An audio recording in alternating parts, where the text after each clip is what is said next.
Hi, my name is Akiva Goldman. I'm the director and founder of Goldman and Associates.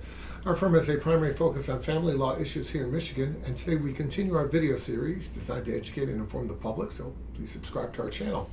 Today I want to talk about a question that was raised. Can a custody agreement be enforced if one of the parents moves out of state? So in order for this question to even be an issue, you're really talking about whether or not the custodial parent, the parent who has custody of the child, that person wants to move out of state, and then what happens with the local custody? Well, you have to understand one thing. The person, even though they have custody, they cannot move the child out of the state of Michigan without getting permission from the court. That means they have to file a petition to change the legal residence of the child. If they're going to change the legal residence of the child, they have to serve you with a copy of that petition. You would have an opportunity to respond to it and object. And your objection is, look, I know this person has custody, but if they move to Arizona, I never get to parent my child anymore. That's a completely legitimate objection. So the court is going to have to make a finding, not that we're going to honor someone's request to go. The court's going to have to make a finding that it's in the best interest of the minor child to leave.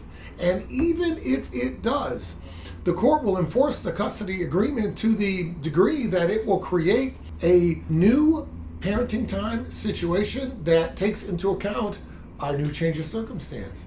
So maybe instead of 1 week on, 1 week off, or alternating weekends and holidays, maybe the situation will be that the parent who's moving loses the child throughout the whole summer, or loses some other valuable thing in consideration for this tremendous grace that the court has visited upon her, allowing her to leave.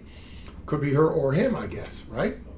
So the question is, if that's the case, what happens if it's the non-custodial parent that wants to leave? Okay, so that scenario is, remember, let's say we have a child is living with dad. Here in Michigan, dad has custody. Mom decides to pick up and leave. Can the agreement be enforced nonetheless by mom who's out of town, who still wants her parenting time and everything like that? And the answer is that until such time as the court makes an order changing the parenting time, the departure of the non-custodial parent doesn't in and of itself change anything. Now, of course, you could try and work it out without the court's help and then send in a modified order that addresses the new circumstance. But make no mistake, without a modified order, as far as the local parent who has the custody is concerned, they haven't done anything different, and they're not changing anything. You want the court to modify it, to put different restrictions, to put a transportation allowance, how the child is going and coming to California, who's paying for it, how that's going to work. You got to go to court and ask, and the court will make an order if it's appropriate for it to do so. So there are a lot of moving parts to changing the domicile of a child or changing your own and keeping the custody order in place. If you have any questions about your case, of course, reach out and we'll be glad to help you out.